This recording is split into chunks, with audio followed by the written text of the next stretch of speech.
Sila liigii dhufeetan ture sagaleen koo sirrii ta'uu dinnaanini itti dhiise. Egaa latiyoonni xiqqnoo jedhe xiiqima qabadheen immoo itti deebi'ee jira. Yoo sagaleen koo sirrii ta'eef ammas.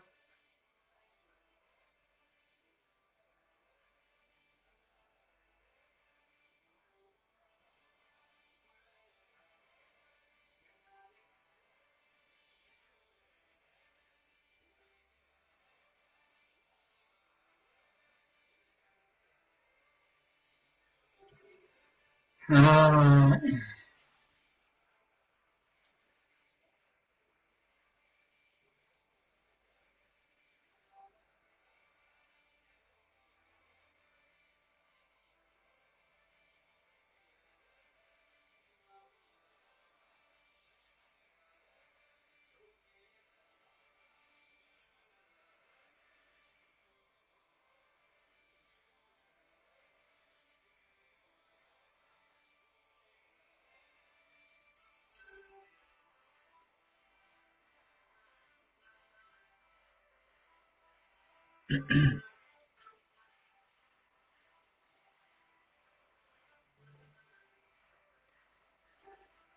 hayyee Oromoo. Hamma yoomiitti tuffatamna? Hamma yoomiitti tuffatamna? Jedhe wallisaan Ibroo Ibsaa. Hamma yoomiitti tuffatamna? Nan falmadha kadheen jedhe.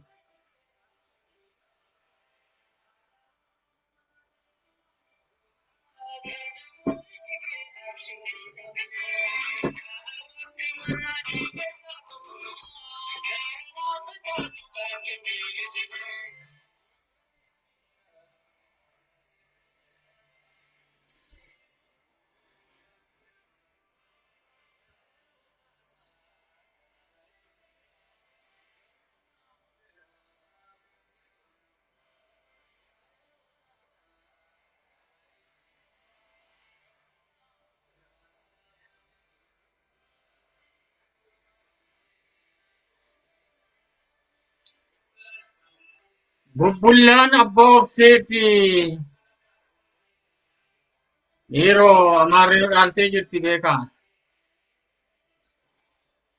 Durillee Tigiree turte. Tigiree dhiiga keenyaan ganda isheetti gashine amma immoo amaaran nu dhaale.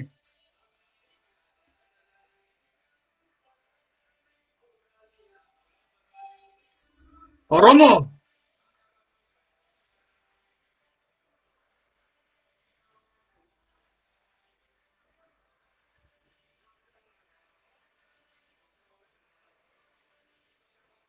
roorroo didanii roorroo didanii roorroo didanii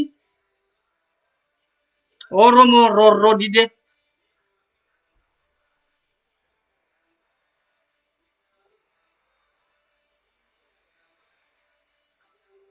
Roorroo didanii.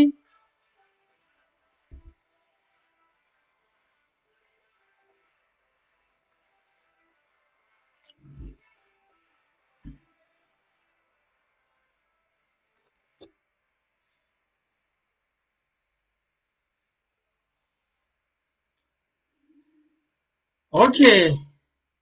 Mee ammas irra deebiin haasa'a. Silallee haasa'eetan ture sagalee kootu sirrii miti. Kanaafin irra deebi'ee dubbachuu barbaada. Dubbichatu dubbii lafeeti. Na dhiisisuu dide. Kanaafin irra deebi'ee dubbachuu barbaada. Akkam sagaleen koo ni dhaga'amaa?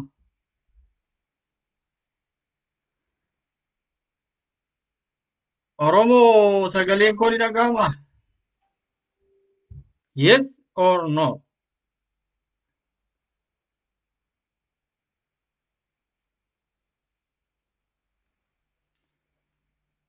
Inshallah amma egaa sagaleen koo nima dhaga'amaa?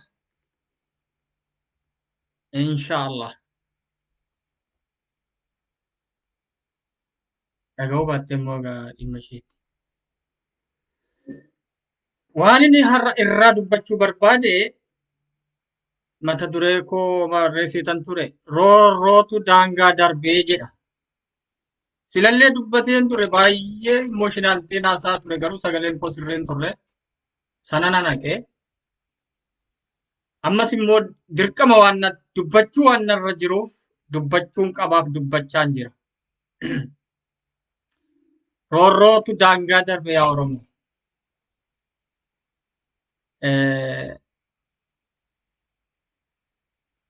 Irra guddeessa akkan har'a dubbadhu kan na godhe irra guddeessa akkan dubbadhu kan na godhe qabsaa'aa miseensa WBO kan ta'e nama Caalaa jedhamutu haadhaaf abbaansaa ajjeefame.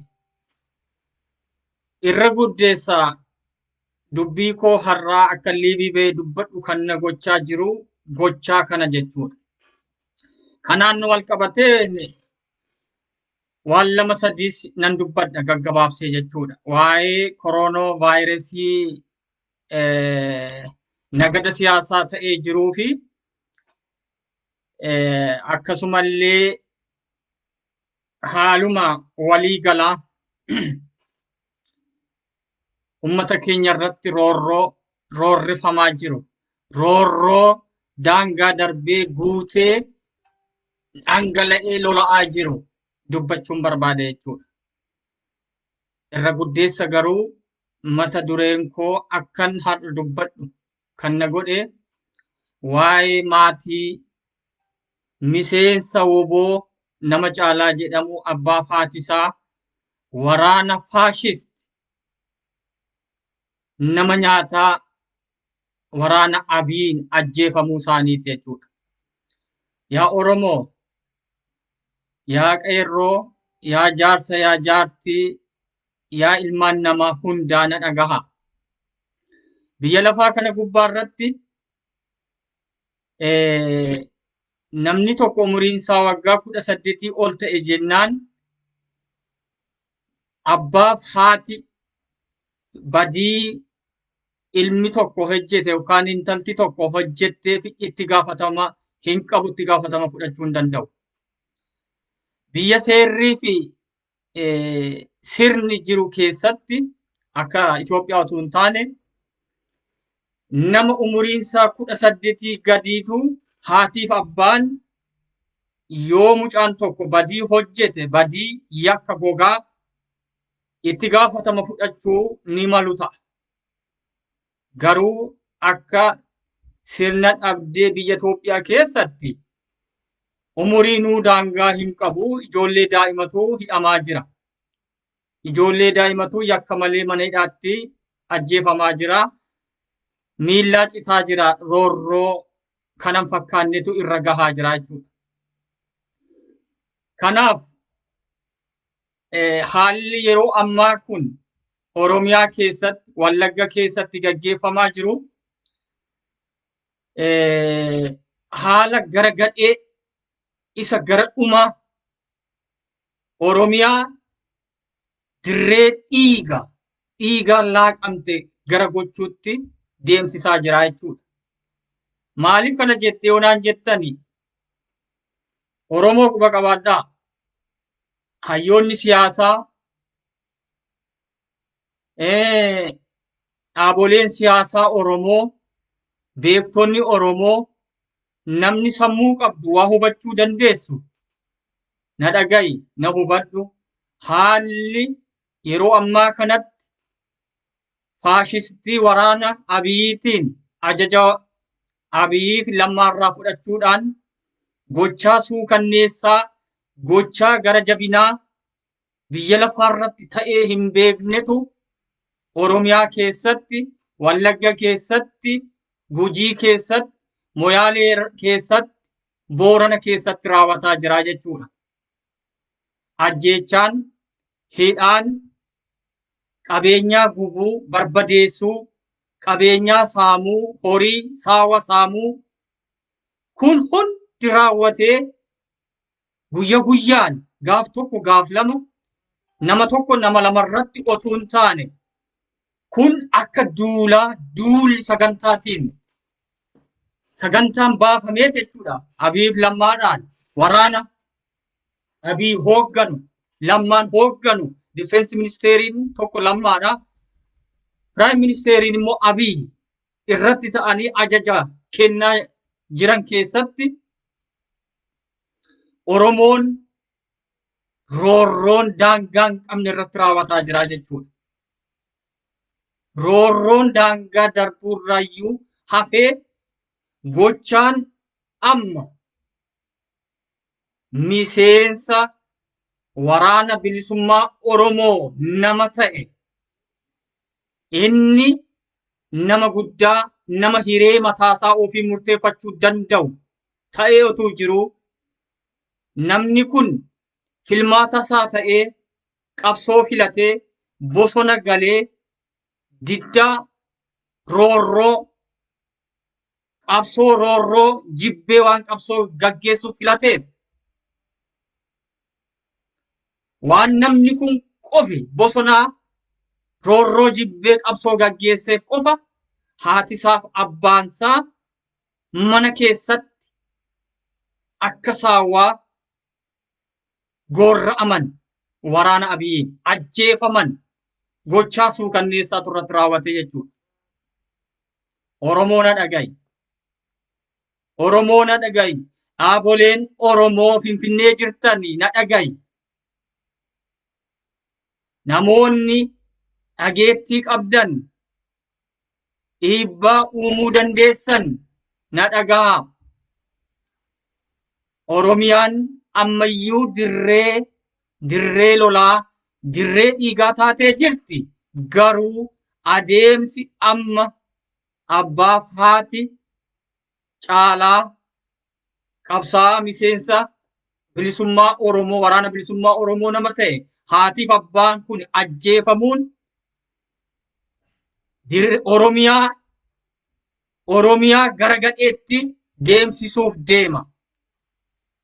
Oromiyaan isa durii caalaatti kan dur hin ta'ee hin beeknetu Oromiyaa keessatti ta'uuf deema. Oromoo quba qabaadhaa. Ilmi badii yoo hojjete, intalti badii yoo hojjette, badii isheetti kan itti gaafatamu, badii isaatti kan itti gaafatamu namuma sana. Malee abbaaf haati firri eessumeen adaadaan itti gaafatamuu hin danda'an. Haati bara Haile Sillaasees, bara Dargiis, bara Wayyaanees Oromoon qabsoo gaggeessaa ture. Du'ee ajjeesaa ture. Waraanni bilisummaa Oromoo bosonuma ture. Qabsaa'onni hoogganoonni adda bilisummaa Oromoos bosona turani, biyya adda addaa keessa turani. Garuu haatiif abbaan isaanii, obbolaan isaanii badii qabsaa'onni sababa qabsaa'onni bosona keessa jiraniif itti gaafatamanii ajjeechaaf hin raawwatamne, ajjeechaaf hin saaxilamne, hidhaaf salphinaaf hin saaxilamne. Kan takka biyya lafaarratti ta'ee hin beeknetu, kan takka biyya lafaarratti dhageenyee hin beeknetu yeroo ammaa kana Oromiyaa keessa, Wallagga irratti, Gujii keessatti, Boorana keessatti, Moyaalee keessatti raawwataa jira. Kanaaf dubbii kana wal hubachiisuun hamma beekumsa keenyaa, hammuma dandeettii keenyaa wal quba qabaachisuun dirqama seenaati, dirqama Oromummaati, dirqama namummaati.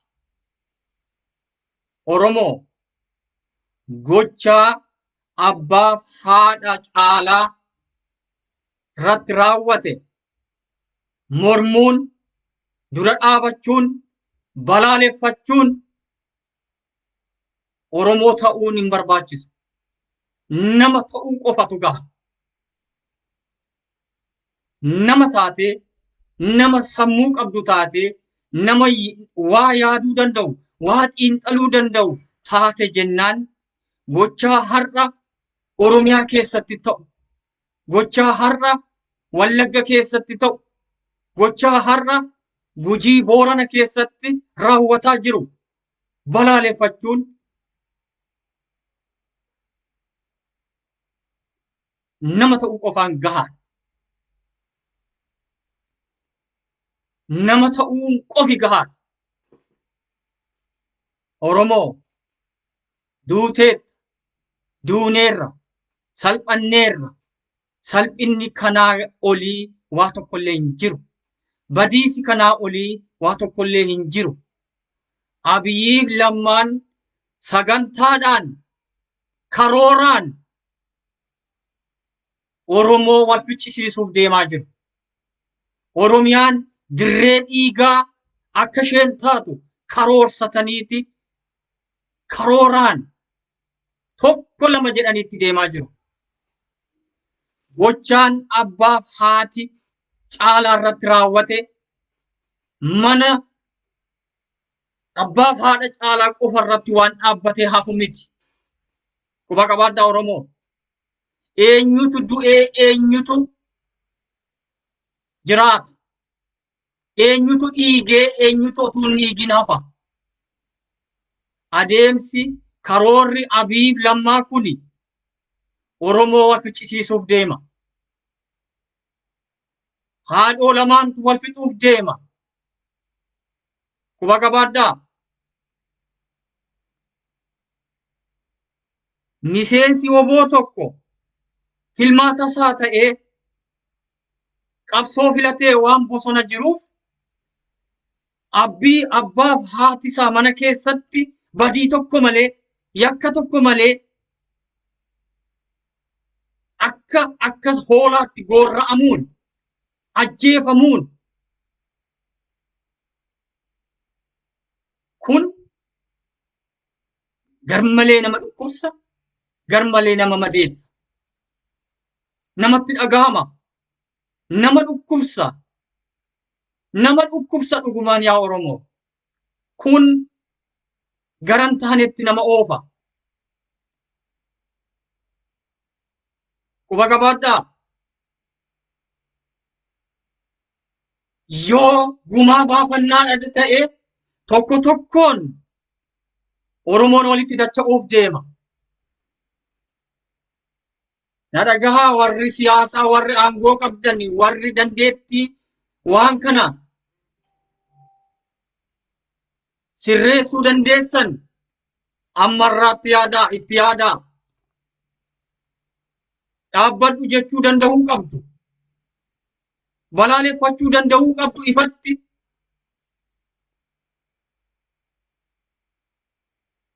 Akkuma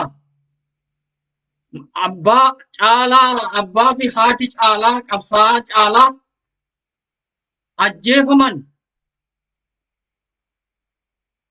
haati fi abbaa Lammaa Magarsaa ajjeefamuu danda'u. Quba qabaadhaa. Hundi isaanii harki caaltu hoogganoonni PP kun Wallagga keessa jirti. Wallagga keessa jirti beekaa. Lafuma oboonni tootaa jiru keessa jirti. Oboonni barbaachisaa ta'e argame jennaan ammatti har'atti Finfinnee seenuutu rakkoo ta'e malee gumaa baafachuu hin dadhabu beekaa. Garuu garamitti nu geessa? Garuu eessa ga'ee dhaabbata? Kun itti yaadamuu qaba. Dhaaboleen siyaasaa Oromoo namoonni waan kana xiinxaluu dandeessani, fagootti ilaaluu dandeessani. Otuu Oromiyaan dirree dhiigaa hin ta'in, otuu Oromoo waliin fixiin waan kuni balaaleffatamuu qaba ifatti. Dura dhaabbachuu qabama.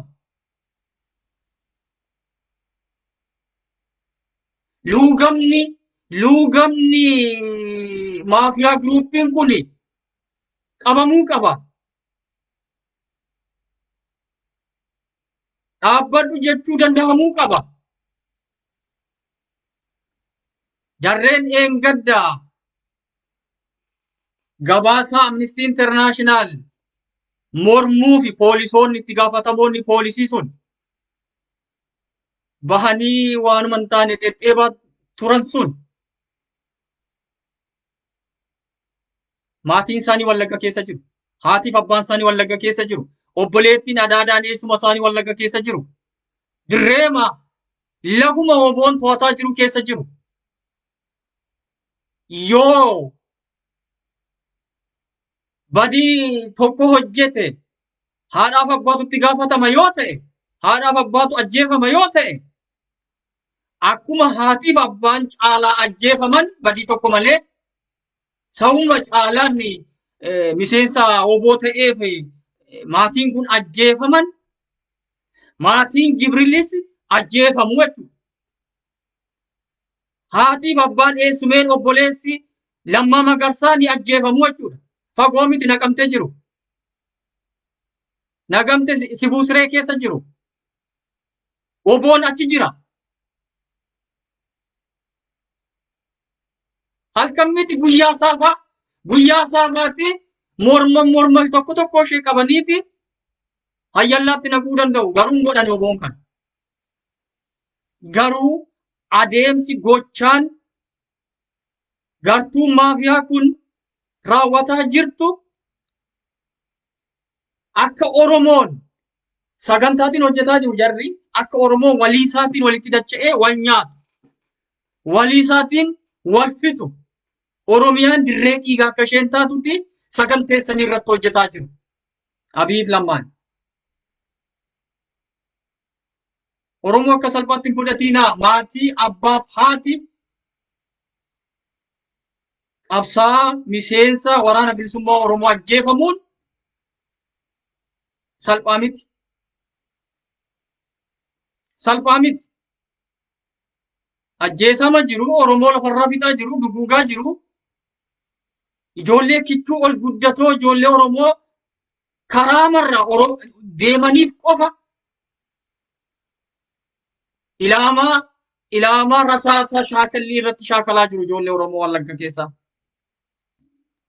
Ijoolleen Oromoo Wallaggaa shaakallii ilaamaa taatee jirti. Bartuu poolisii warri biltiginnaa torbee sadii leenjistee yaasteetu ilmaan Oromoo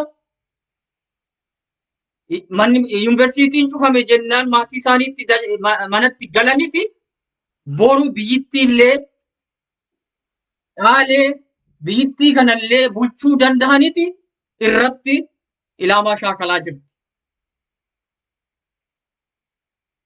Oromoo kan kun sin aarsine maaltu si aarsa? Kan kun namatti hin dhaga'amne maaltu namatti dhaga'ama? Keessumattuu maatiin qabsaa kana ajjeefamuun Oromummaa osoo hin taane namummaan nutti dhaga'amuu qaba. Akkamitti utuu badii tokko hin hojjetiin ilmi isaanii waanuma mucaa kana dhalchaniif qofa ajjeefamuu Oromoo mee waan kana ilaalame.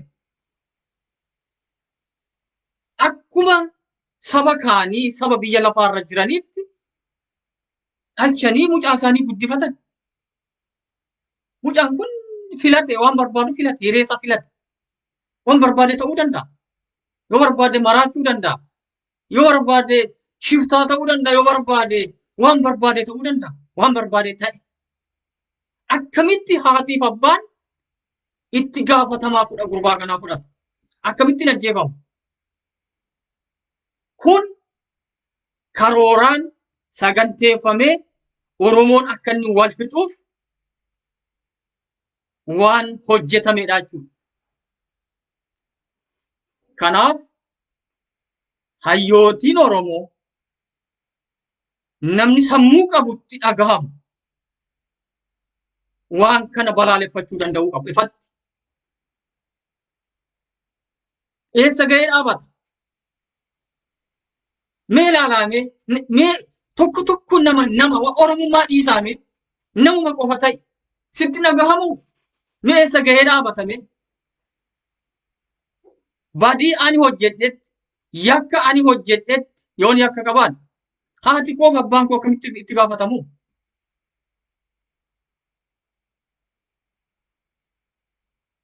Kun beekaa kuman sila jedhe irra deddeebi'ee dubbataa jiru karooraan Oromoo wal ficcisiisuuf waan gochaa jirtudha jechuudha paartiin Baalageen kun. Paartiin Baalageen kun hojii kooti jettee Oromoo wal ficcisiisuuf Oromiyaa dirree lolaa mayyuu ta'ee jira. Dirree dhiigaa obboleessi obboleessa irratti haadhoon haadhoo irratti akka wal keessa guutuufiti karoora kanaan deemaa jirti jechuudha. Har'asii ka'ee obooni haadhaaf abbaa lammaatoo ajjeese yookaan immoo adaadaa eessunee lammaatoo ajjeese gumaadha. Eenyu ta'a eenyu jiraata? Maaltu ta'e? Maatiin sun maatii Oromooti. Oromoo man miidhame, Oromoo man du'e. Kanaaf deemaa jira fi kanaaf deemaa jiru jarri. Akkuma maatiin caalaa ajjeefaman maatiin Jibriil namicha poolisii sana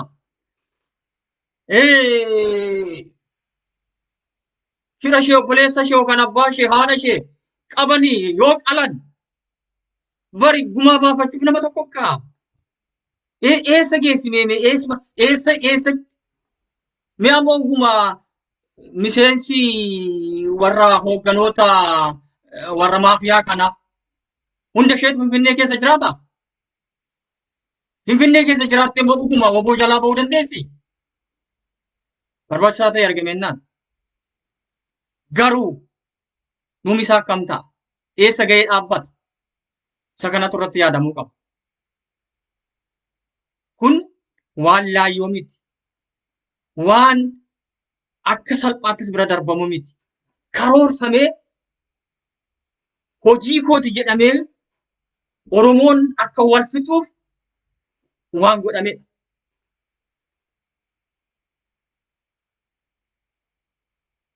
Tokko tokkoonni hoogganoonni maafiyaa kun maatii qabu, obboleettii qabu, obboleessa qabu, adaadaa qabu, haadhaaf abbaa qabu kan du'anii jiraachuu malu. Fakkeenyaaf Abiyin fudhaa. Abiy maatii isaa bashaashaa jiru Jimma.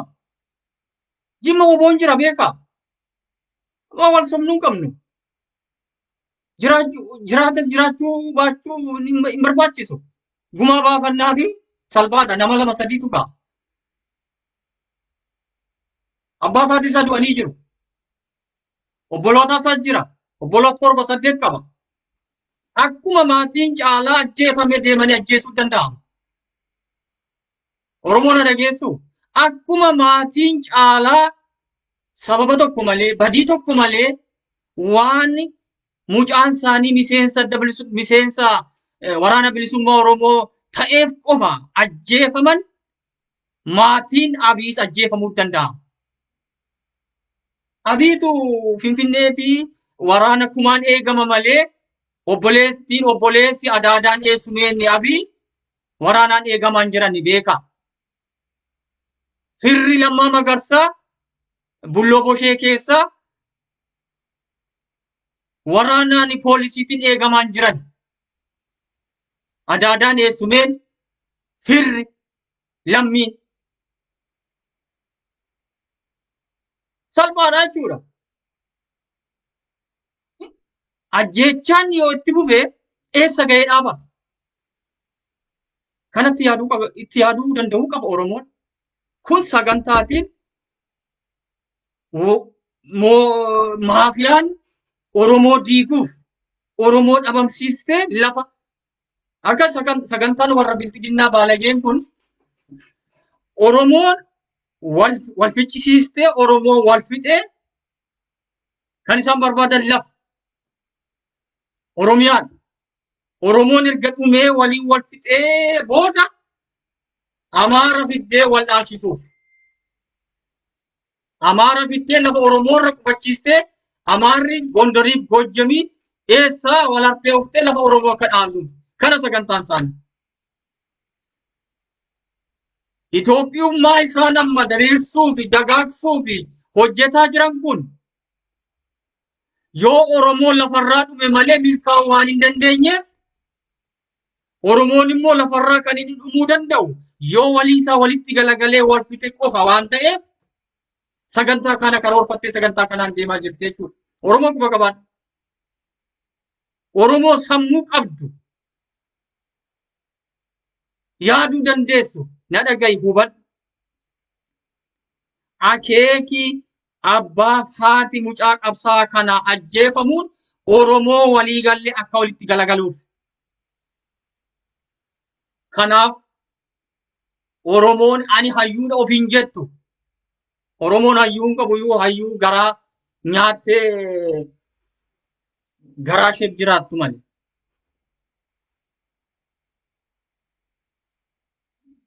Oromoon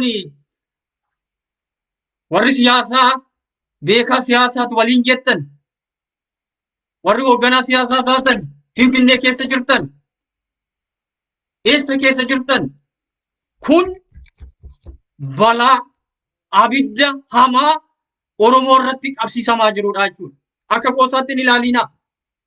Akka qoosaattis waan bira darbamu miti. Ifatti Oromoon jaarsi jaartiin dargaggeessi qarreen qarrittiin qeerroon balaaleffachuu danda'uu qaba kana.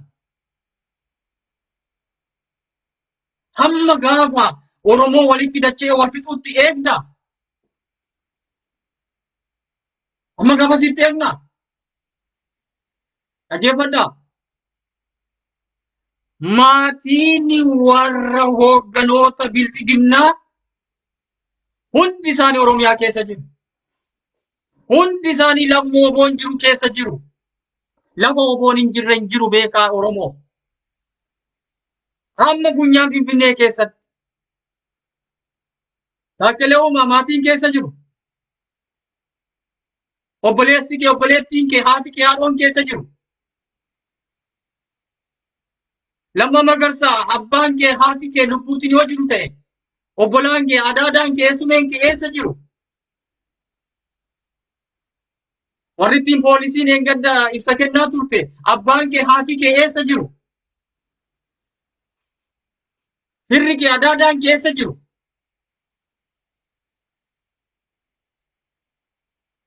Walitti dacha'uuf deemnaa jechuudha.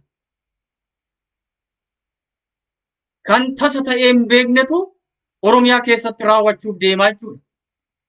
Quba qabaadhaa. Kun akkaataa Sumaalee keessatti ta'e illee miti. Sumaaleen gosaan balbalaan wal qoodde, wal lolte. Haalli amma deemaa jiru kun garuu Oromoo keessatti yoo jalqabe balbala miti, gosa miti, amantii miti. Obboleessaaf obboleettiitu wal fixuuf deema. Obboleessaaf obboleettiitu wal fixuuf deema. Walitti dacha'ee. Kun balaaleffatamuu danda'uu qaba. Waan callisamee hunduu gungumee waan miseensa oboo ta'eef qofa.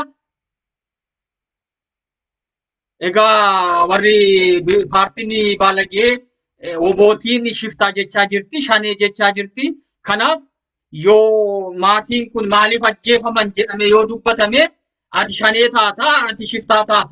Kana sodaattaniit ifatti balaaleffachuu ni dhiistu taanaan iji waan kanaa waan ta'uuf deemtu arguuf deemtu jechuudha. Waan dhufuuf deemtu ni argitu adeemsa keessa. Eenyu du'eetu eenyu jiraata. Akkamitti maatiin itti gaafatama badii nama tokkotti. Kun quba qabaadhaa Oromoo biyya lafa irratti ta'e hin beeku. Dhageenyee agarree hin beeknu. Qoradhaa. Biyya lafaa qoradhaa. Seenaa qoradhaa.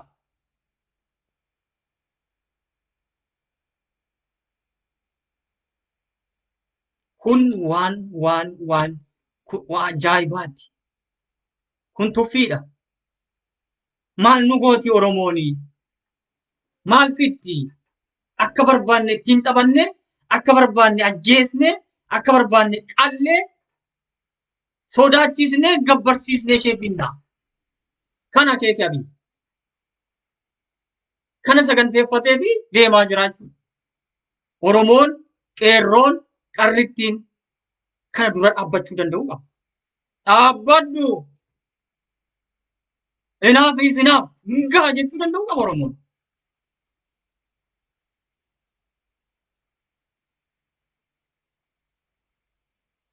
Ni gaha dhaabbadhu jechuu danda'u qaba. Dhaaboleen siyaasaa Oromoo Finfinnee jirtan ABO dabalatee, KFO dabalatee gochaa muggii Anfiloo keessatti ta'e sababuma miseensa waraana bilisummaa Oromoo mucaan ta'eef haatiif abbaan mana keessatti ajjeefamu ifatti balaaleffachuu danda'u qabu. KFOn dubbachuu qaba. Akka dhaabaatti ilmaan namaa nama ta'e Oromummaa miti kun Oromummaan ilaallatu nama ta'uu qofa akka.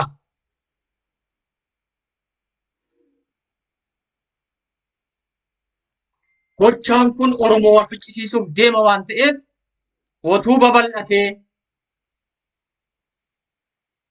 xiiqiin gumaa dhalee xiiqiin xiiqii dhalee otuu Oromoon walitti hin dacha'iin furmaan itti soqamuu qaba. Abbaan eenyu du'eeti abbaan eenyu jiraata. Haati eenyu duuteeti haati eenyu jiraata. Himeerra deddeebi'ee hoogganoonni bilisiginnaa harki caalaan ishee Oromiyaa keessa jirti. Gondar miti kan isheen jirtu. Gojjamiin miti kan isheen jirtu hundi ishee yoo guddatte Finfinneedha. Yoo guddatte Finfinneetti guurratti. Eenyuun guurte eenyuun dhiisti. Finfinneen immoo guma waashaa ta'eefii ni danda'a. Oboon Finfinnee dhufuu hin danda'u. Hin danda'u. Kanaaf namni sammuu qabu, namni ani nama ofiin jettu gochaa kana balaaleffachuu danda'uu qabda. Dhaaboleen Oromoo gochaa kana balaaleffachuu danda'uu qabda. Ifatti namoonni dhageettii qabdan, dhiibbaa uumuu dandeessan, bifa dandeessaniin gochaa kana ifatti balaaleffadha. Yoo kun hin taane waan ta'uuf deemtu waan Oromiyaa keessatti waan dhufuuf deemu kan itti gaafatamu isinuma. Kan itti gaafatamu Abiy Lammaa Bilxiginnaadha. Ittaansee immoo warra har'a gochaa kana balaaleffachuu didee callise kuni gochaan kun sirriidha jechuudha. Callisuun keessan ni callistu yoo ta'e gochaan har'a Oromiyaa keessatti ta'aa jiru kuni farri namummaa, farri Oromummaa har'a Wallagga keessatti ta'aa jiru, Gujii keessatti ta'aa jiru, Moyaalee keessatti ta'aa jiru, Boorana keessatti ta'aa jiru sirriidha fudhanneerra jechuu keessan ni callistu yoo ta'e. No jechuu danda'uu qabdu. Maali? Har'a beeka Amaaraa keessatti, naannoo Amaaraa keessatti namni tokko yoo duute akkaataa isaaniitti gumaa baafatani, akkaataa isaaniitti fincaan buusisani ni beekna hundi keenya. Maali Oromoon? Maal Oromoon amma kana tuffatame? Maal amma kana ajjeefamuun? Maal amma kana itti roorrifamuun? Maal gidiraan amma kana ga'u? Maal balleesse Oromoon? Maal balleesse sabni Oromoo yaa jamaa? Mee natti maame maal balleesse sabni Oromoo? Ijoollee isaa akkuma jaatti gabbaree dhiiga isaatti lolaasee lafee isaatti caccabseeti aangootti isaan fide. Ashkaroota wayyaanee turtetu dhiiga ijoollee Oromooniti. Oromoon dhiiga ijoollee isaatiiniti. Opiidiyoo bilisa ishee baasee Abiyin ashkaree niitii Getaachoo turte bari Abiy. Lammaan niitii Getaachoo turte bari. Niitii Getaachummaa jalaa ishee baaseeti masaraa Minilik ishee gashe. dhiigi Oromoo lafeen Oromoo caccabe. Har'a uummata saba dhiiga isaatiin kabajaa tooree kana saba lafee isaa caccabsee aangoo qabsiise kana itti roorrisuun maaliif dhufe? Maal roorroo nama kana qabu? Maal balleesse sabni Oromoo yajamaa? Aangoo qabsiise malee, kabajaa toore malee, salphinarraa gara ulfinaatti fide malee, ashkarummaarraa gara gooftummaatti fide malee, niitummaarraa gara abbaa manaatti fide malee, maal balleesse bee Oromoo maaliif ajjeefama? Maaliif itti roorrifama? Maal balleessite kichuun ijoollee Oromoo?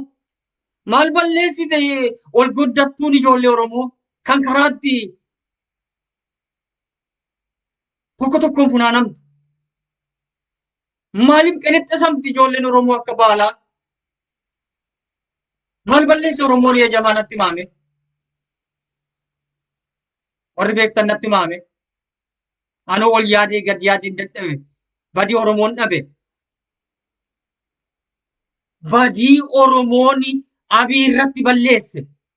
Badii Oromoon Lammaa irratti balleesse. Barbaadeen dhabe Oromoo.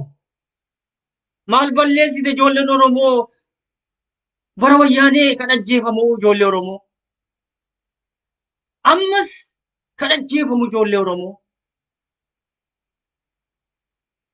Maali? Maal dubbiin kun? Oromoo kun ni gaha jechuu danda'uu qabna. Noo dhaabbadhu jechuu danda'uu qabna. Oromoo duuteetta. Harreen duute waraabessa sodaattu. Maaltu sitti dhufa kana caalaa? Mee natti maame wanti dhufu jiraa kana caalaa? Kan sodaatamu du'a. Kan jalaa dheessamu du'a. Du'ichumatu manatti dhufaa jira ijoollee. Manatti. Haatiif abbaan caalaa waan godhan hin qabne. Mana namaa hin naqne. Gondariin hin naqne. Qawwee baatanii lolanii nama tokko hin ajjeesne. Gatuma caalaa dhalshaniif qofa ajjeefamu. Gatuma ilma goota tokko ilma sabaaf yaadu dhalchaniif ajjeefamu. Oromoo kun sitti dhagahamuu qaba. Utuu ana ta'eoo jedhiiti yaadime bakka caalaa of kaa'a. Bakka haadhaaf abbaa caalaa of kaa'ati dubbii kana xiinxalaa, dubbii kana yaadaa. Otoo situ haadhaaf abbaa caalaa taate kun sirra ga'e maal jetta? Otoo situ caalaa ta'e dubbiin kun sirra ga'e haati kee abbaan kee ajjeefaman maal jetta? Oromoo maal jetta? Warri Finfinnee jirtan dhaaboleen siyaasaa maal jettume? Otoo haati kee abbaan keessanii ajjeefame waan isin qabsaa taataniif maal jettu?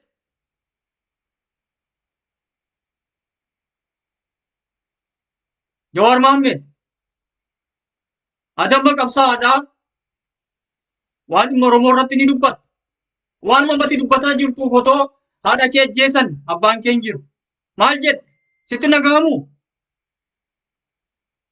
Baadiyyaatti hojjettetti yoo haadha kee maqanii qalan maal jettame?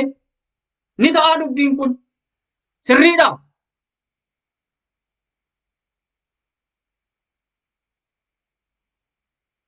Har'a Abiy Ahmed ministeera waan barbaade kunoo Oromoo irratti murteessee Oromoo qalaa jira, ajjeesaa jira. Ammatoo obboloota isaa qabanii ajjeesan akkuma maatiin caalaa ajjeefam kana maaltu itti dhaga'ama? Akkuma maatiin caalaa badii tokko malee waan caalaa dhalshaniif qofa ajjeefaman ammatoo obbolaa Abiyin ajjeesanii qalanii waanuma isaanii obbolaa Abiy ta'aniif qofa jechuudha. Akkuma kana madaalli isa sanuma beekaa. Badiin qaban amma obbolaan Abiy badiin qaban. Akkuma maatiin caalaa badii tokko malee qalaman waan caalaa dhalchaniif qofa. Akkuma kana maatiin lama yoo qalaman badii tokko malee waan lammaa dhalchaniif sirriidha. Sirriidha Oromoo. Faradaame nuyi murtii kana kennaa. Callisuu danda'uu hin qabdan kanan. Dubbadhu Oromoo. Dubbadhu Oromoo. Baay'ee hin sodaatiin maaltu sitti dhufa?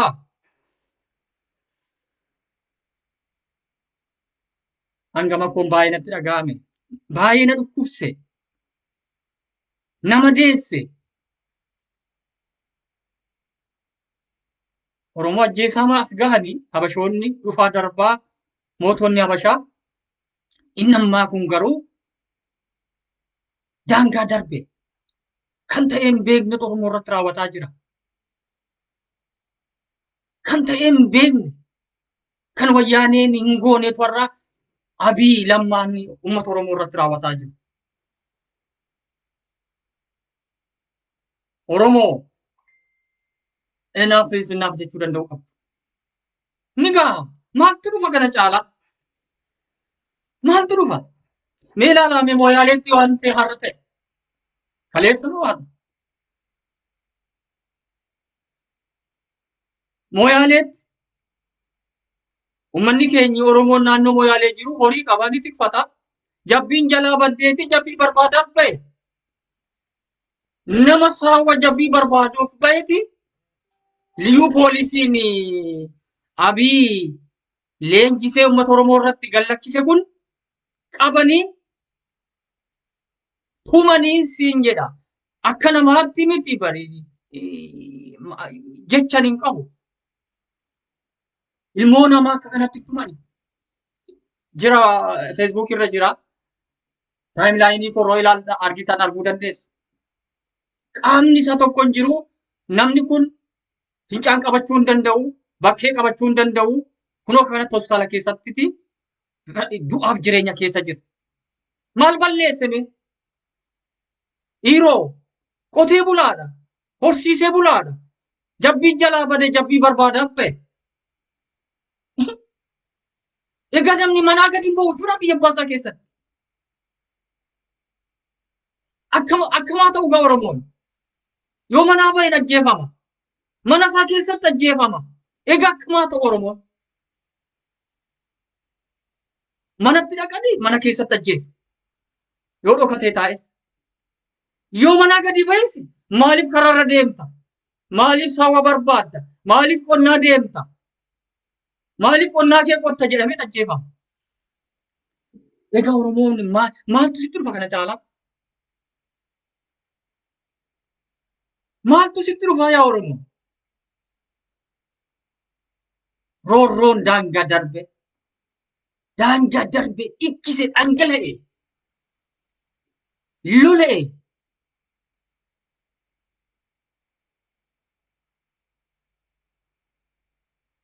Hamma lafarraa duguugamtee akkuma seenaa keessatti sabni tokko tokko lafarraa dhumanii jedhamu seenaa ta'anii jiran. Hamma gaafa sanaa amma gaafa lafarraa dhumtuutti eegda. Akeeki amma lammaafin Abiyin biltiginnaan saganteeffattee deemaa jirtu yaa Oromoo. Tokkoof tokko sitti hima. Akeeki isaanii isaan akeeka karoora Minilik dur saganteessee ittiin Itoophiyaa jedhamtu kana bu'uuresse karaa taftee jirtu sanatti Abiy hinini namoonni isa fakkaatan Itoophiyaa jedhamtu dullattii sana deebisanii ijaaruuf Itoophiyaa afaan Amaariffa dubbattu Itoophiyaa Oromiyaan hin jirre Itoophiyummaa jedhamtee of waamtu kana ijaaruuf deemaa jiru. Kun immoo kan inni bakka ga'uu danda'u yoo Oromoon walii isaatiin wal fixe qofa. Oromoo walii isaatiin walitti dacha'ee wal fixe booda yoo wal nyaatee wal fixee wal dadhabsiisee boodati Abiib lammaanni warri sagantaa kana baasanii sagantaa biltiginnaa karoorfatanii Itoophiyummaa ijaaruuf deeman kun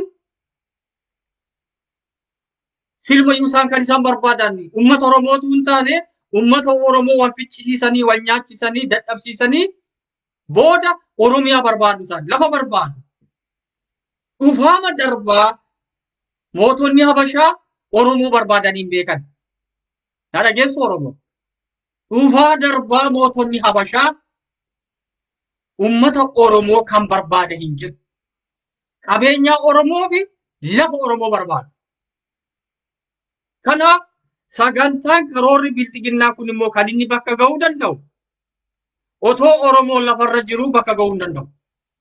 Maaliif ree kunoo akkuma falmataa jiru kanatti falmata. Kanaaf maal ta'uu qaba? Oromoon tokko akkuma ammatti duulanii duguugisa sanyii raawwataa jiran kana hamma danda'an ajjeesuu karaa waraana isaaniin bifa adda addaan killing squadiidhaan tooftaa adda addaan Oromoo ajjeesuu. Isa kanarraa hafee akka Oromoo waliisaa wal dacha'ee wal fixu. Karoorri inni lammaffaan immoo kana jechuudha. Karoorri kuni jalqabee jira.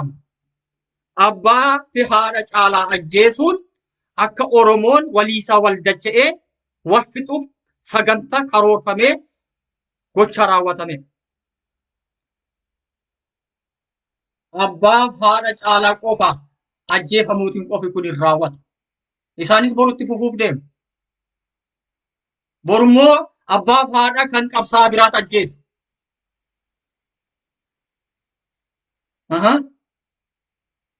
Egaa Oromoonis callisee taa'aa, Oboonis callisee mataa. Oboonni waraanni torbee sadii leenjifamte waraanni biltiginnaa rasaasa nama ajjeesu baatteeti waraanni oboon baatu immoo rasaasa kilaashii oboon baatu immoo nama ajjeesu jechuudha. So eessa ga'ee dhaabbata? Kaalkuleeshinicha hubataa jirtu? Akkaataatti warri biltiginnaa deemaa jiru. Akka Oromoo walitti dachee wal fixuuf. Kanaafuu Oromoon, qeerroon, qarrittiin, hayyoonni Oromoo, dhaaboleen siyaasaa Oromoo kana dammaquu danda'uu qaba.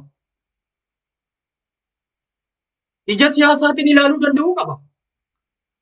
Ija bilchinaan ilaaluu danda'uu qaba waan deemaa jiru kana Wallagga keessatti. Maali? Walii dirmachuu danda'uu qabna. Oromoon dirmachuu danda'uu qaba. Amma yoomitti Wallaggi callisamee dhuma?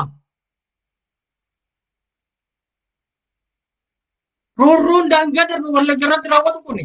Roorroon daangaa darbe Gujii irratti raawwatu kuni. Roorroon daangaa darbe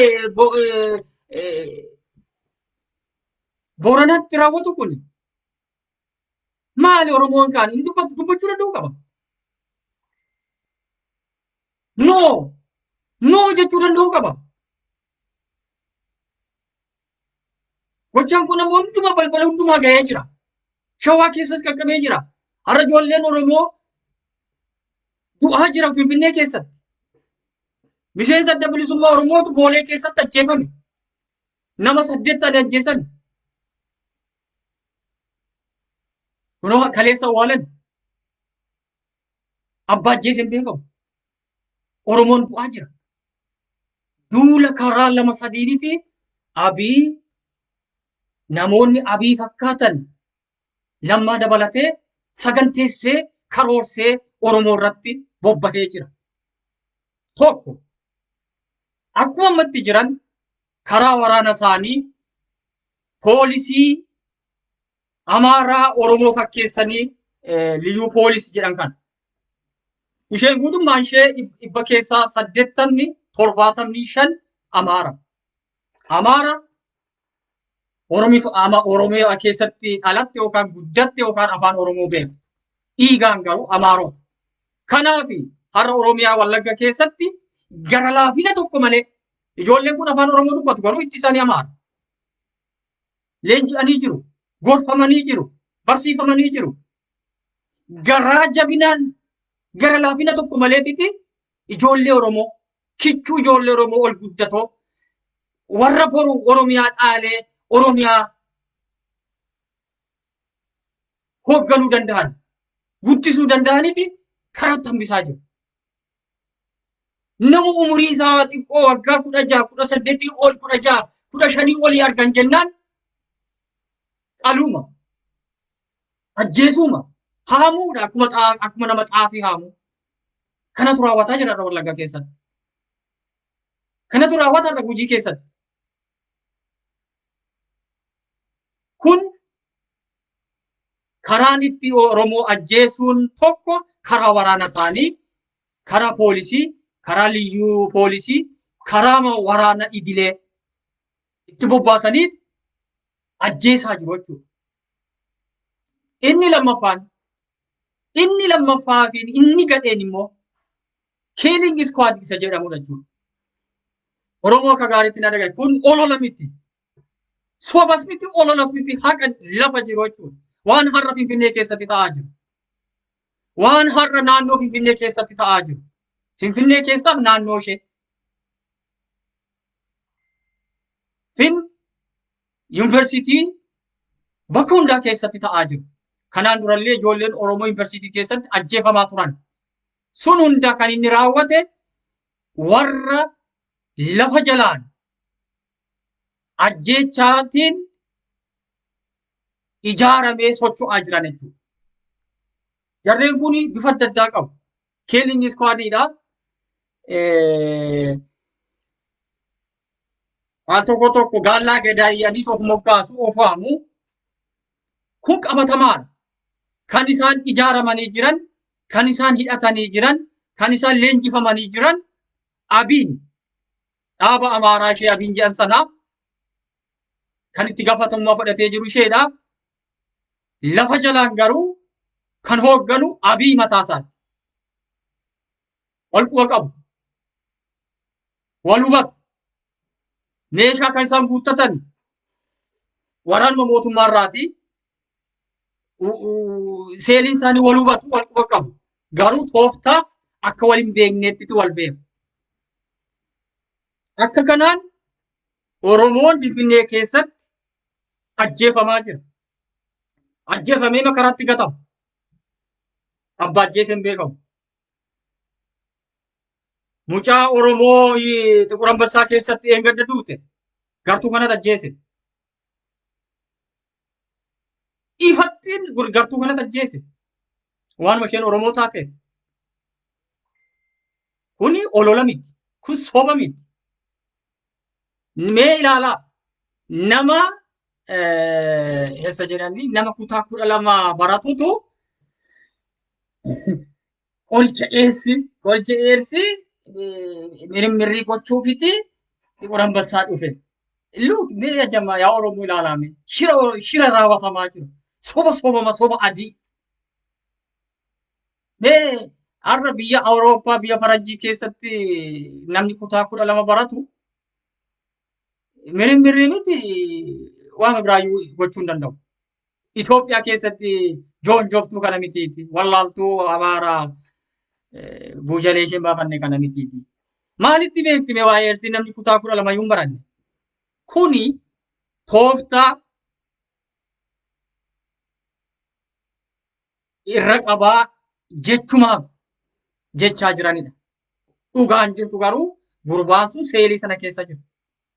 Ajjeesii jedhametti dirqamni kennamee dirqama isaa raawwata. Ajjeese mucaa ol guddattuu mucaa saayintistii ta'uu dandeessu. Argannoo immoo argattee turte iyyuu. Argannoo argattee turte. Argannoo ishee sanallee jalaa fudhachuu danda'u. Abbaa haati ishee obboloonni ishee yoo falmanii fi argannoo ishee sana fudhachuu danda'uu qabu. Malee jarittiin namittiin Amaara taate gargaartuu ishee sunillee akka keessaa qooda qabdudha. Hundi isaanii namittiin gargaartuu ishee turte sun gurbaan ajjeeste kun hundi isaanii seelii iskwaadii kana keessa jiru jechuudha.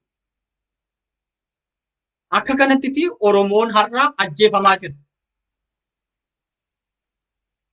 Seeliin kun hamma kutaalee Oromiyaa hundatti faca'anii jiru.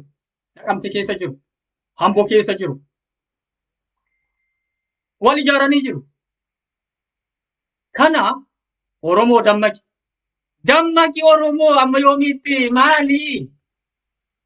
Maal Oromoon kuni? Maal Oromoon kun hin jedhe maali? Maali? Oromoon beekaa harki caaltu Oromoon harki caaltu garaaf jiraatti. Kana bare kan namti garbummaa jalatti nu hambise. Maali? Ittiin dhagaamneen kun duute kana caala maaltu jira? Salphatte, tuffatamte, harree taate, tuffatamte bari. Dhiiga keetiiniti Oromoo. Ijoollee ilmaan kee kuma ja'a. Itti lubbuu dhabaniiti amaarri uftee aangoo qabatte.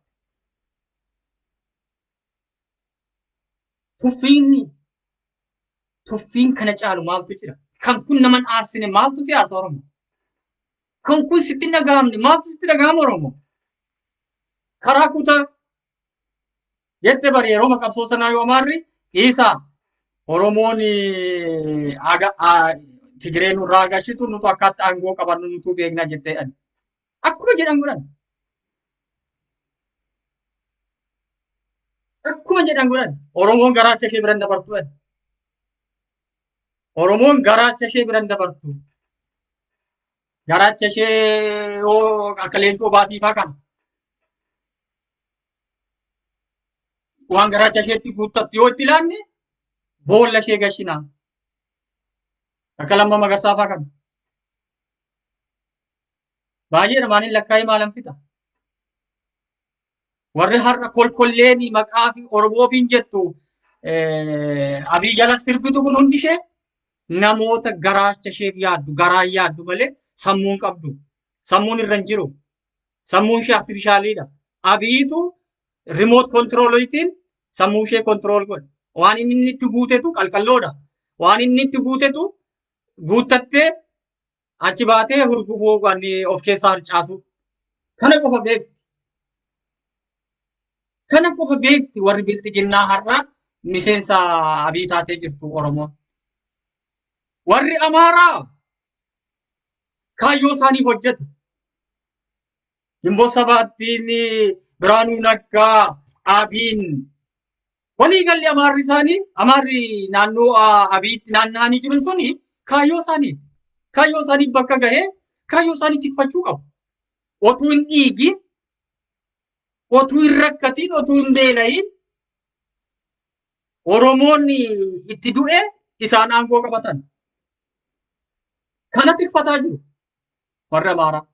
Isheen Oromoon garuu garaacha ishee tikfatti. Naannoo Amaaraa sana naannoo namitti daaqonii sana.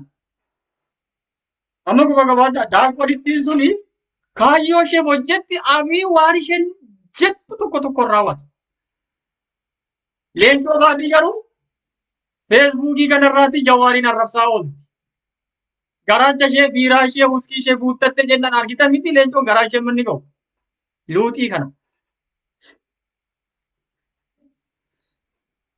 Garaacha ishee guuttatte jennaan dhalaasaan ishee addunyaan ishee sanuma raawwateeti bilisoomte amma bilisoomee jette bad ashqabbiixaallee እኔ ለአብይ ማሽቃበጥ ራሱ ያንስብኛል namni dhiirri akkamitti akkas jedha namitti luuxiidha. Inni laafi maashqaabet raasu yaansibbinyaal. Akkana jetteetiti feesbuuk isheerra barreessiti. Kana gaa Oromoon. Kana gaa miseensa bilisummaa Oromoo hoogganaa keenya taateeti nu hoogganaa turte. Ajeen kun nan ishee beeka wal beekna. Nan ishee beeka udaan kanaa walgahima tokkollee waliin hirmaanne. Naman see gaafas. Saree akka isheen taateen beeku. Hudduu isheen akka ishee yaadduun beeku. Maaliif ishee fakkeenya fudhee kan akka isheetu baay'ee jira. Waan ishee beekuuf inni waa'ee ishee kaasee dubbata. Nama waa'ee ishee beektu yoo dubbatte namarraa tola. leencoo baatii nan ishee beeka udaan kana. Kamaal galtuu makaleessa fa'aa walii gallaaqxu kana fa'aa yeroo sanatti kanumti dhaaba bilisummaa Oromoo gansiise keessaa tokko leencoo baatii. Yetaa baatu. Kana gaa warra akkasii kanatu nu miidhe. Oromoo ka'i amma yoomiitti roorrifamta. Ni gaha garaachaaf jiraachuun. Ni gaha remote control taatee namni tokkichi sitti guutee isanni sitti guute qalqalloo kee keessaa ta'e hin harcaasin. Sammuu keetiin abboomame. Sammuu kee bajajame.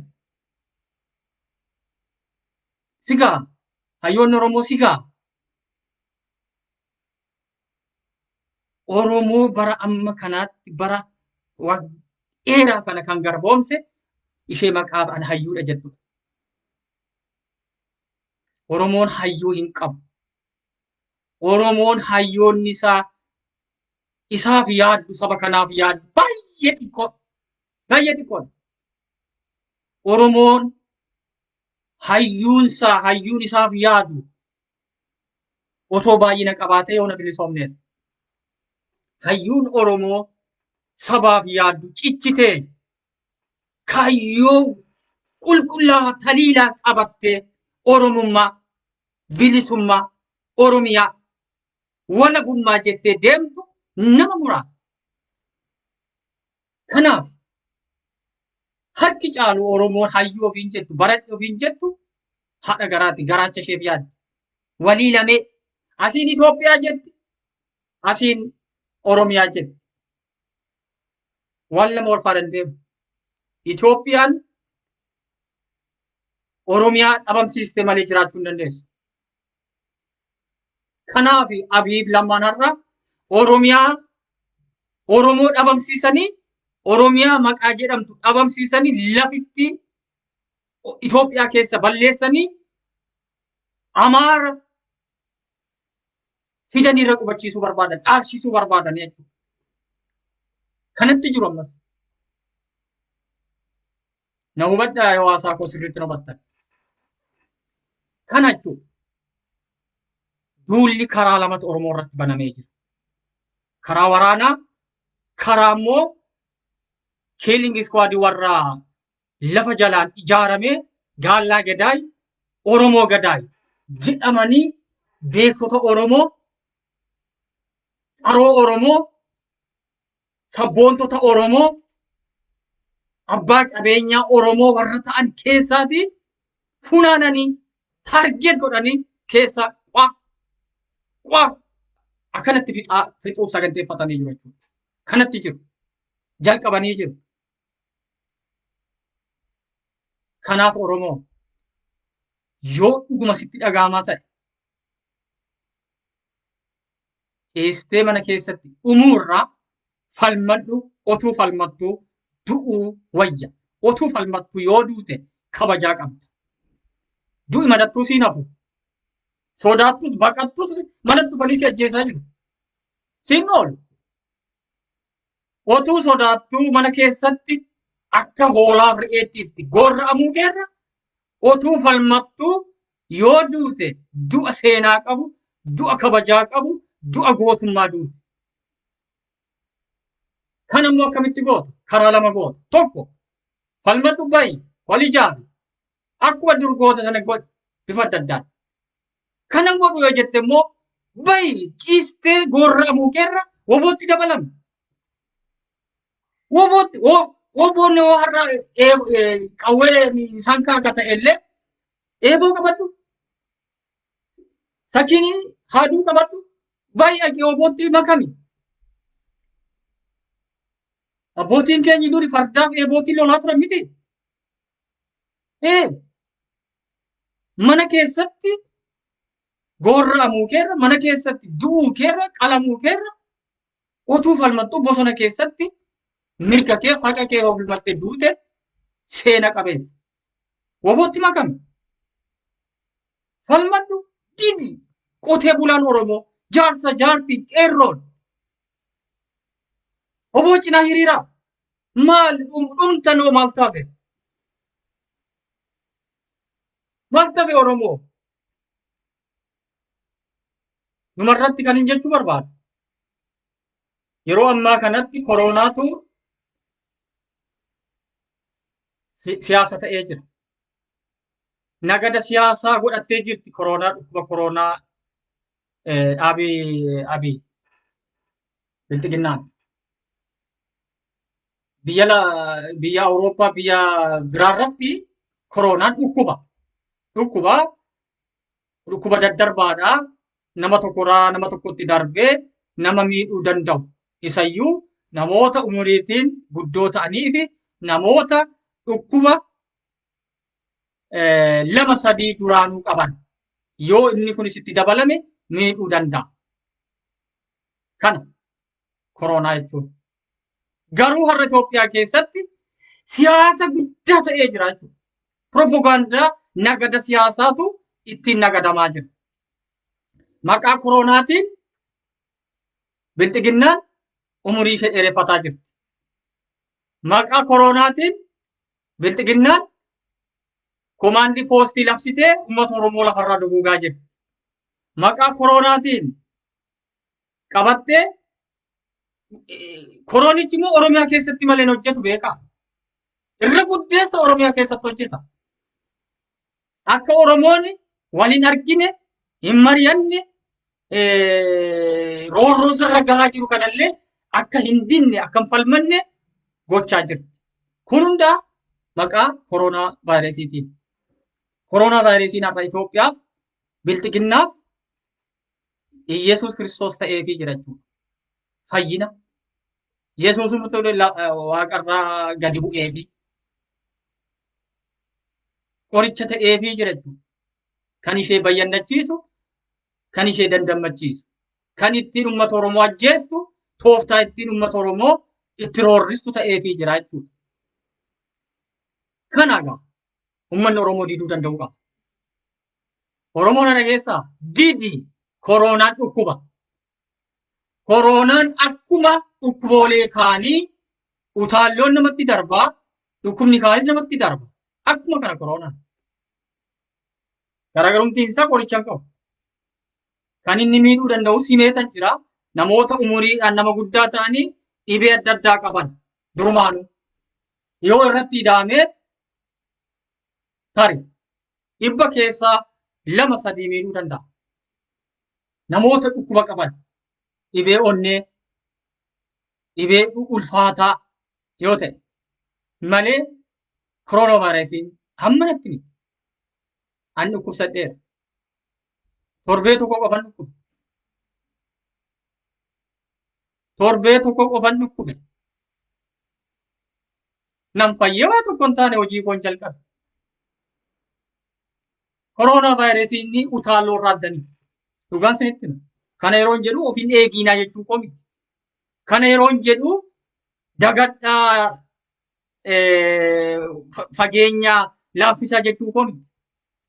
Anaaf akka milkeessaatti roorroo har'a bilxiginnaan uummata Oromoo irra geessisturra koronaa harka 100 naaf fayya. Oromoo na dhageessaa? Roorroo har'a waraanni bilxiginnaa Abiy uummata Oromoo irra geessisaa jirtu, haadhaaf abbaa ajjeesaa jirtu, ijoollee Oromoo ol guddatoo Oromoo ajjeesaa jirtu. Manna koronaa harka 100 jedhe bari. Harka 1 hin jenne, harka 2 hin jenne, harka 10 hin jenne, harka 100 naaf fayya. Mee reeshoo isaa ilaalame nama meeqa qabame har'a Itoophiyaa keessaa koronaatiin? Koronaatiin nama meeqa qabame? Nama meeqa du'e? Okay.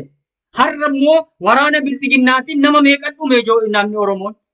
Gujii, Boorana, Shawwaa, Harar, Jimma, Ilubaaboor. Lafti har'a du'ii hin qaqqabne hin jiru kan itti hammaatetu jira malee. Wallagga, Boorana, Gujii, Moyaaleetti hammaate malee. Ajjechaan du'i kuni, roorroon kuni balbala Oromoo hunda qaqqabee jira. So, mee kalkuleet godhaa kaame. Koronaatu dhuguma Nama fixaa jira moo waraana Abiitu nama fixaa jira? Kamtu nama fixaa jira? Ani ni beeka. Koronaan na qabdeetti naan. Nam fayye waa tokko utaallooma. Utaalloof busaa wal makaa. Namni busaa beektan beektu dhukkubsattanii beektan. Mallattoo busaa fi mallattoo utaallootu wal faana dhufee si dhukkuba. Anaan kan na dhukkuba. Torbee lama booda torbee tokkoon na dhukkubdee sana booda nan fayya. Hin duune otoo rasaasaa biitee nan du'a. Otoo waraana poolisii abii ta'ee nan du'a. Fayyuun hin jiru. Mee namni rasaasa reebicha waraana abii, reebicha waraana lammaa reebame kan irraa hafee jira. Dhukkuba koronaa fayya dhukkubsatanii ni fayya. Dhukkubsadhee fayya. Rasaasa abii jalaa garuu fayyuu hin danda'u. Reebicha abii jalaa garuu fayyuu hin danda'u. Soo Oromoo kamsii wayya filadhu. Koronaan homaa miti. Koronaa dhukkubsattee ni fayyita. Afrikaa keessatti immoo koronaan homaayyuu miti. Biyya bulluqaatti badaayuu namaa. Biyya qorraa. Ani dhukkubni kuni salphaadhaa. Akka barbaadde of gadhiisi jechuu koo miti. Of eegi garuu immoo koronaa kan caalu garuu waraana abii mootummaa maafiyaa abii kana ofirraa gatuma qaba. Sadarkaa guyyaa laattee fi Oromoon lafarraa duguugamaa jira. Sadarkaa abii aangoorra tureen Oromoon ajjeefama dhuma lafarraa. Kana ta'uu hubattee Oromoon qeerroon qarrittiin jaarsi jaartiin ni gaha dhaabbatu jechuu danda'uu qabdu. Teessus sodaattus baqattus siinnu walumanatti. Beelaalimee Oromoo manumatti siinuuf barii dubbichatu dubbii gadhee ta'e bada. Sodaattes gabbartes baqattes tasa siinnu oolu. Manatti dhufanii si ajjeesu. Manatti dhufanii mana sirratti gubu. Manatti dhufanii si saamu. Manatti dhufaniiti si barbadeessu. Egaa eessa seenta? Samiitti ol baata moo ardiitti gad seentare? Soo kanaafuu jala dhaabattee falmachuu karaa dandeessuun. Gochaan abbaa fi haadha caalaa irratti raawwate, miseensa waraana bilisummaa Oromoo irratti raawwate, karooraan ta'e, sagantaan ta'e, akeekuma Oromoo wal ficcisiisuuf akeekame waan ta'eef akkuma sila jedhe irra deebiin yaadachiisuuf hayyoonni ani Oromoo ofiin jedhu, ani nama ofiin jedhu, dhaaboleen siyaasaa ifatti mormuu danda'uu qabu. Balaaleffachuu danda'uu qabu. Yoo kun hin taane akkuma haadhaaf abbaan caalaa ajjeefamani haadhaaf abbaa Lammaa Magarsaatu ajjeefama. Obbolaa Abii Ahmedtu ajjeefama. Eenyu du'e eenyu jiraatu eenyu du'e eenyu jiraatu. Yoo kun ta'e isoo amman jedhetti nu geessaa jechuudha. Lafarraa wal duguuguu dhufaa jechuudha. Eenyuun bu'aansaa? Bu'aansaa kun dhufeeti Amaaraaf ta'a jechuudha. Amaarri maal barbaadu? Abii maal barbaadu? Lammaan maal barbaadu? Bilxiginnaan maal barbaadu? Lafa Oromoo barbaadu. Lafatti Oromoon wal fixee yeroo wal ajjeesee wal fixu yeroo lafti Oromoo duwwaa ta'u kana kan barbaadamu. Yeroo kana kaayyoon bilxiginnaa bakka gaafee jechuudha. Kanaaf socho'aa jiru. Kanaafuu Oromoon dammaqee ija dammaqiinsaan hubannaatiin ilaalee waan kana balaaleffachuu dura dhaabbachuu ni gaa bilxiginnaan nurraa deemuu qabdi jechuu danda'u. Kanan jedhaa haala ammayyaaleetti raawwatame isinitti himeera. waan Wallagga keessatti guyya guyyaan mana gubatu, qabeenya saamamu, ijoollee Oromoo ol guddatoo yuunivarsiitii keessaatii mana maatii isaaniitti deebi'an ilaamaatu irratti shaakalamaa jira. Mana guutuutu onaa jira ijoollee.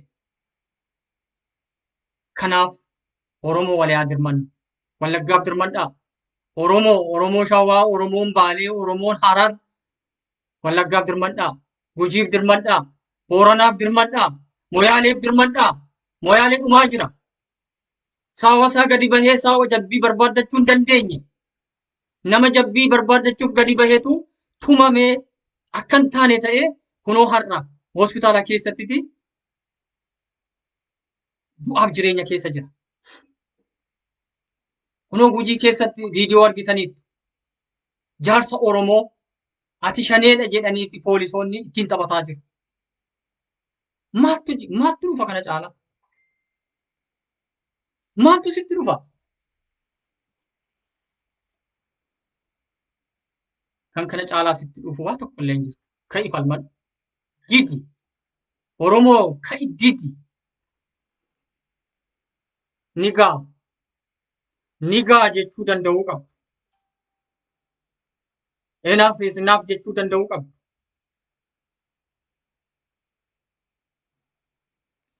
Akkuma Ibroo Ibsaa jedhe.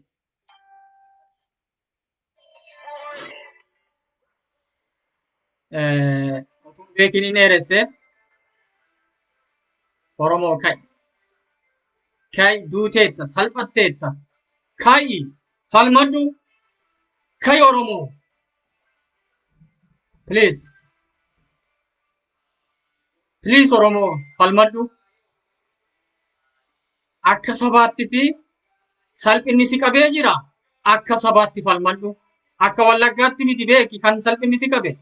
Akka Gujii, akka Booranaa, akka Harareetti miti kan si qabe. Akka Oromootti si qabe. Bilxiginnaani akka Oromootti si diineeffatte. Ka'i falmadhu. Ka'i falmadhu. Ka'i falmadhu. Ka'i falmadhu. Yaartuu namni qubaa bilxiginnaan nu mo'uun salphina Oromoo.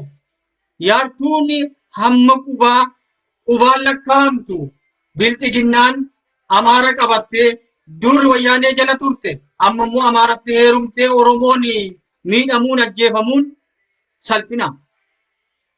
Nigaa jechuu danda'uu qabna. Ka'i falmadhu Oromoo. Ka'i falmadhu Oromoo. Ka'i walii dirmadhu. Inni Shawaa ka'i. Inni Wallaggaa ka'i. Qeerroo ka'i. Qeerroo Wallaggaa dhumteetta, funaanamteetta akka kormaa bosonuu. Shaakallii rasaasas irratti ta'eera. Kana caalaa wanti sitti dhufu hin jiru. Ka'i falmadhu waan dandeessuun. Koronaan homaayyuu miti. Anuu kubsadheen fayyi. Koronaa kubsattee fayyita. Rasaasa Abiy, rasaasa Amaaraa, rasaasa Killing Squad, rasaasa Gaalla Gadee jedhanii lafa jalaan ijaaramanii jiranii jala fayyuu hin dandeessu. Yoo kaatee falmatte malee, yoo ijaaramte malee, yoo didde malee, yoo akka Oromootti kaate malee jalaa bahuu hin dandeessu. Jalaa fayyuu hin dandeessu. Koronaa garuu ni fayyita. Oromoo ka'i. Oromoo ka'i. Kanuma jedhan dhaamsa. Oromoo ka'i. Ni salphatteetta. Duuteetta. Tuffatamteetta. Dhiiga keen Amaarri aangoo qabatte. Ammas du'i sirraan dhaabbanne. Kan durii caalaa sitti roorrifame. Maatii qabsaa'otaatu itti roorrifame. Kan dur ta'ee hin beekne. Qaroo ijoollee Oromootu funaaname. Gartuu ajjechaa fi ijaaramee jiruun gartuu Amaaraan, gartuu Abiyyiin wal quba qabu jira. Oromoon funaanamaa jira. Qaroon Oromoo funaanamaa jira. Sabboonaan Oromoo funaanamaa jira. Abbaan qabeeyyiin Oromoo funaanamaa jira. Ari'atamaa jira. Dinquun eessa jira Oromoo? Oromoo abbaa Oromoo jettu miti dinquu dayaas. Oromoo inni eessa jira? Maaltu irratti hojjetamaa jira? Oromoo jakee irraa haaqi malee warri sitti marmee jiru kana ofirraatii sukkumadhu ilaali. Egaa filmaanni keeti na of kolchaa. Ani baay'ee natti dhaga'ame, baay'ee na dhukkubse. Abbaa fi waa'ee maatiin abbaa fi haadha caalaa. Dubbiin kun immoo kanaan hin dhaabbattu. Yookaan bilxiginnaan baalageen akkuma mala ishee iddoo biraatti itti fufti, gumaan kun immoo hin dhaabbatu. Akkuma maatii sanaa maatii warra bilxiginnaattis ni ceeti dubbiin kun. Dhaqee eessa ga'ee dhaabbataa immoo murtiin kan Oromoo hundaati. Yeroo gaarii qabaadhaa. Nagaan bulaa, nagaan oolaa.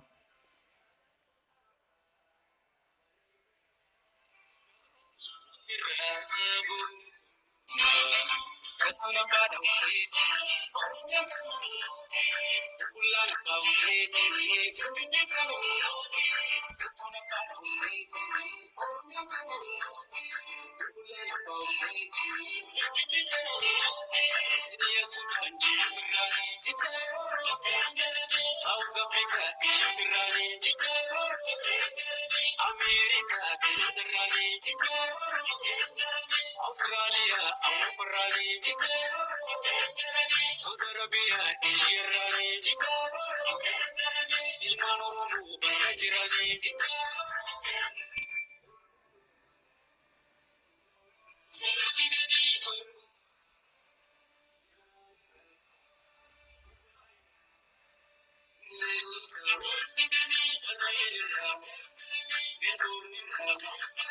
New York,